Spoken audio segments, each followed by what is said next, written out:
এটা এত খারাপ নয় ভাই। তাই আল্লাহ আপনাকে সুনিশ্চিত করে বলছেন অবশ্যই এটা এমনই।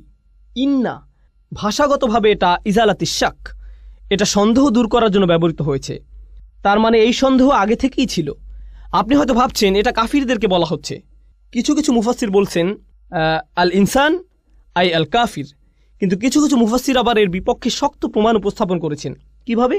কারণ এর শেষের ইল্লা দিয়ে ব্যতিক্রম বুঝিয়েছে। কারণ আল্লাহ এখানে পুরো মানব জাতির ব্যতিক্রম উল্লেখ করেছেন। যদি তিনি এখানে কাফিরদেরকে বুঝাতেন তাহলে ব্যতিক্রম উল্লেখ করার প্রয়োজন হতো না। কাফির তো কাফিরই, কিন্তু যেহেতু এখানে ইল্লা দিয়ে ব্যতিক্রম বোঝানো হয়েছে সেহেতু এখানে প্রত্যেকটি মানুষকে আলাদাভাবে বোঝানো হয়েছে। এখন আমরা ইনসান শব্দটি সংক্ষেপে বুঝতে চাই। ইনসান শব্দটি আমরা আগেও পড়েছি, কারণ এই শব্দটি আগেও বহু সূরায় এসেছে। ইনসান শব্দটির কয়েকটি মূল আছে। এর মধ্যে একটা হলো নিসিয়ান, মানে হলো ভুলে যাওয়া। অর্থাৎ মানুষকে মনে করানো প্রয়োজন যে সে খুব ভয়াবহ ক্ষতির মধ্যে আছে, কিন্তু পরক্ষণেই কি ঘটে? সে ভুলে যায়। আপনি খুতবা শুনেন, আপনাকে স্মরণ করানো হয়, আপনার চিন্তা আসে আর আপনি ভাবেন ভাই আমার কাজের ব্যাপারে সচেতন হওয়া প্রয়োজন। আর যখন আপনি মসজিদের পার্কিংয়ে হয়তো কোনো গাড়ি দেখলেন, আপনি সব ভুলে গেলেন।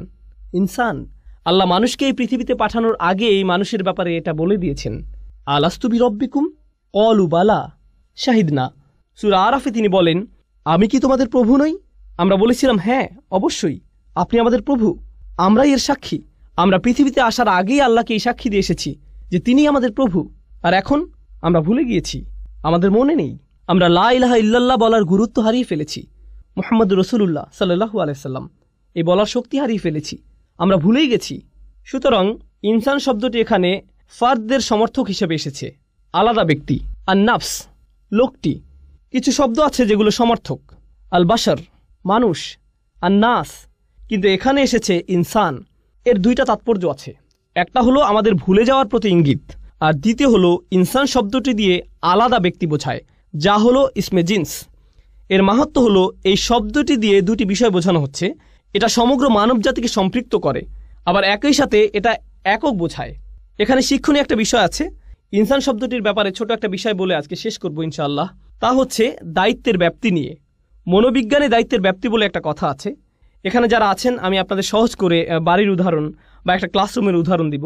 আমার বাসায় আমার বাচ্চারা আছে, আলহামদুলিল্লাহ আমার 5 জন সন্তান আছে। তারা সারা বাড়ি ছুটাছুটি করে। আমি যখন বাসা থেকে বের হয়ে যাই তখন যদি বলি দুষ্টুমি করো না, এটা বলে যদি দরজা বন্ধ করে দিই, আমি শুধু বললাম দুষ্টুমি করো না, তারা কি দুষ্টুমি করবে না? করবে। এটাই হচ্ছে দায়িত্বের ব্যাপ্তি।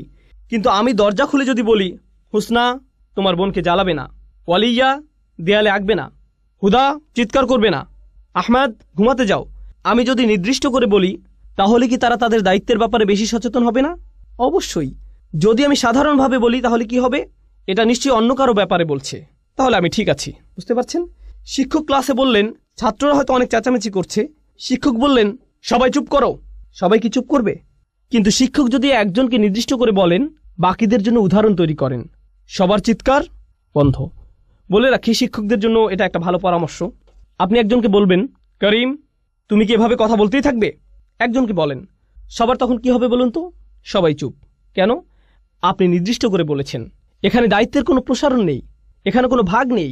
আর বেশিরভাগ সময়ই যখন কাউকে দায়িত্ব দেয়া হয় সে ভাবে এটা গুরুত্বপূর্ণ, কিন্তু অবশ্যই অন্য কেউ আছে যে এটা করতে পারে। হ্যাঁ, এখানে সমস্যা আছে। ধরুন শিক্ষক ক্লাসে প্রবেশ করলেন, এসে বললেন তোমরা বিশাল সমস্যায় পড়তে যাচ্ছ। এটা কিছুটা ভয়ের, কিন্তু আমি যদি করিমকে বলি করিম তুমি জানো না তুমি কতটা সমস্যায় পড়তে যাচ্ছ, এটা কি করিমের জন্য অনেক বেশি ভয়ের না? অবশ্যই, তাই না? তাহলে এখানে যদি বলা হতো ইন্নান নাস আলা ফি খুসর, মানুষ ক্ষতির মধ্যে আছে, এটা একরকম। কিন্তু এখানে এসেছে ইন্নাল ইনসানা লাফি খুসর, প্রত্যেক এক এবং একক আলাদা ব্যক্তি ক্ষতির মধ্যে নিমজ্জিত আছে। তাহলে যখন কেউ এই আয়াতটি শুনবে তার কার ব্যাপারে ভাবা উচিত? তার নিজের ব্যাপারেই। অন্যদের কথা বাদ, অন্যরা এখানে আসবে না। আমি নিজেই বিশাল ক্ষতির মধ্যে আছি, আমার এই মুহূর্তে অন্য কারো ব্যাপারে ভাবা উচিত না, আমার শুধু নিজের কথাই ভাবা উচিত। যখন নিজেদের আমল প্রসঙ্গে আসে যা বিচারের দিনে আমাদেরকে বাঁচিয়ে দিতে পারে, এখানে কোনো ছাড় দেওয়া যাবে না। সেদিন মা তার সন্তানকে চিনবে না, মা তার সন্তানকে চিনবে না। রাসূল সাল্লাল্লাহু আলাইহি ওয়াসাল্লাম বাদে অন্য সব নবীই বলবেন আমি তোমাদের জন্য সুপারিশ করতে পারবো না, অন্য কোথাও যাও, তোমাদের দেওয়ার মতো আমার কাছে কিছুই নেই। এটা এমন একটা দিন যেদিন ভাই ভাইয়ের কাছ থেকে দূরে সরে যাবে, সবচেয়ে ভালো বন্ধু আর সেদিন বন্ধু থাকবে না। ইয়াউমা ইয়াফিরুল মারউ মিন আখিহি ওয়া উম্মিহি ওয়া আবিহি ওয়া তাকাত্তাআত বিহিমুল আসবাব। সবচেয়ে ভালো বন্ধু আর সেদিন বন্ধু থাকবে না। ওয়া তাকাত্তাআত বিহিমুল আসবাব। ইয়াউমা ইয়াফিরুল মারউ মিন আখিহি ওয়া উম্মিহি ওয়া আবিহি। আপনি আপনার পরিবারকে এতটাই ভালোবাসেন। এখানে বলে রাখি, মাঝে মধ্যে মানুষের ভালোবাসার কারণে আমরা খুবই খারাপ কাজ করে ফেলি। আমরা সত্যিকারই খুব খারাপ কিছু করে ফেলি। আর সেদিন যাকে জাহান্নামে নিক্ষেপ করা হবে সে বলবে, ওয়ামান ফিল আরদি জামিআ সুম্মা ইউনজিহ। সে আল্লাহকে বলবে, আমি কি আমার সন্তানের বদলে এই আযাব থেকে মুক্তি পেতে পারি? আপনি কি আমার ছেলেকে, আমার সন্তানকে আমার বদলে জাহান্নামের আগুনে দিতে পারেন? সে এভাবেই বলবে।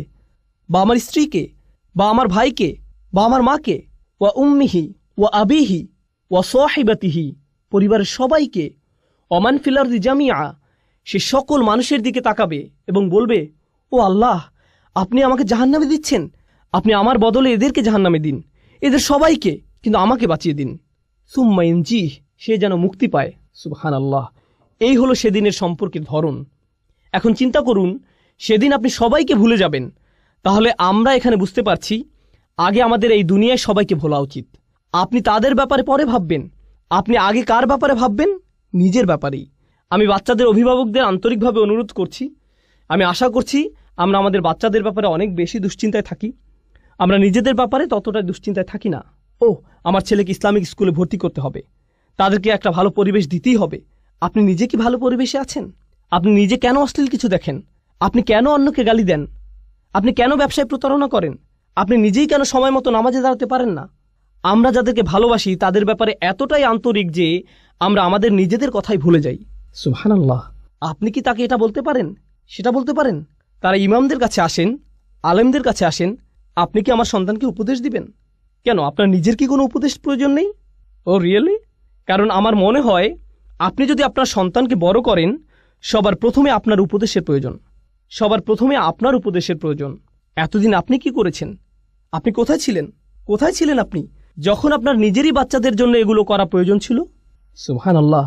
ইন্নাল ইনসানা লাফি খুসর। এই আয়াতের মধ্য দিয়ে আমাদের নিজেদের উপরই সেই দায়িত্ববোধ ফিরিয়ে দেওয়া হয়েছে। আমাদেরকে তাড়াতাড়ি করতে হবে। আসল ব্যাপারটা হচ্ছে, আমরা কেউই সেই ক্ষতি থেকে নিরাপদ নই। আমরা এখনও ক্ষতি নিয়ে আলোচনা করছি না, এটা পরবর্তীতে আলোচনা করব। আমরা এখনও শুধুমাত্র ইন্নাল ইনসান এখানে আছি। আমার মনে হয় আজকের মতো এতটুকুই যথেষ্ট ইনশাআল্লাহ। আগামী মঙ্গলবার ইনশাআল্লাহ আমরা বাকিটুকু পড়ে সূরা আসরের দার্স শেষ করব। ইন্নাল ইনসানা লাফি খুসর। সন্দেহাতীতভাবেই, আলাদাভাবে প্রত্যেক ব্যক্তি যে বারবার ভুলে যায়, সবাই মারাত্মক ক্ষতির মধ্যে ডুবে আছে। তারা যখন এটা বুঝতে পারে, তাদের এটাও বোঝা উচিত যে আল্লাহ শপথ করেছেন যে সময় চলে যাচ্ছে, তাদের নিজেদের পরিবর্তন করার সময় শেষ হয়ে যাচ্ছে। আল্লাহ তাআলা আমাদেরকে সূরা আসরের শিক্ষাগুলো অনুধাবন করার তৌফিক দিন। আল্লাহ তাআলা আমাদের অন্তরে এর শিক্ষাগুলো গেঁথে নেওয়ার তৌফিক দিন, যেন আমরা এগুলো সব সময় স্মরণে রাখতে পারি। আল্লাহ যেন আমাদের সাহাবাদের মতো হওয়ার তৌফিক দেন, যারা যখনই একে অপরের সাথে দেখা করতেন সূরা আসর না পড়ে তারা একে অপরের সাথে বিদায় নিতেন না। ওয়াল আসর ইন্নাল ইনসানা লাফি খুসর ইল্লাল্লাযীনা আমানু ওয়া আমিলুস সালিহাত ওয়া তাওয়াসাউ বিল হক ওয়া তাওয়াসাউ বিস সবর। আল্লাহুম্মা জাআলনা মিনাল্লাযীনা আমানু ওয়া আমিলুস সালিহাত ওয়া তাওয়াসাউ বিল হক ওয়া তাওয়াসাউ